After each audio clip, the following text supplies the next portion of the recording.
અમે સીધું જો એક ટેબલ ઉપર ઈવીએમ ની બેટરી 99%, કોઈ ઈવીએમ ઉપર 100% બેટરી બતાવતી હોય તો તમે જ કહો કે જો બેટરી કન્ઝમ્પશન થયું હોય તો 20% 30% બેટરી વપરાયેલી હોય જો એની જગ્યાએ 99% અને 100% બતાવે એ સીધું જ એની પર શંકા આ અંગે તમે શું પ્રતિભાવ આપ્યો? ચૂંટણી પંચને કઈ લખ્યું? ચૂંટણી પંચને પણ લેખિતમાં અરજી આપી છે અને બનશે તો અમે કોર્ટ રાહે પણ આને કાર્યવાહી કરીશું.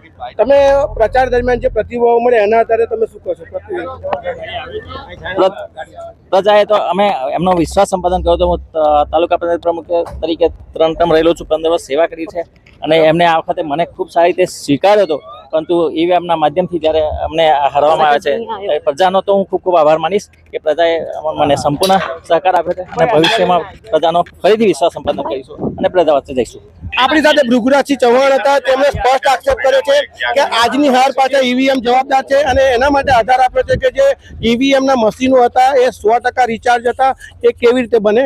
20 થી 25% કન્ઝમ્પશન થાય તો પણ 80% બેટરી ચાર્જ હોવી જોઈએ, એના બદલે 99 થી 100% રિચાર્જ હતા.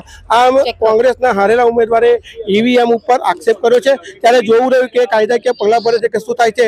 વધુ અપડેટ માટે મારી સાથે જોડાયેલા રહો. સાજિદ માલિક સાથે ઉમર ફારૂક, ચક્રવાત ન્યૂઝ, આણંદ.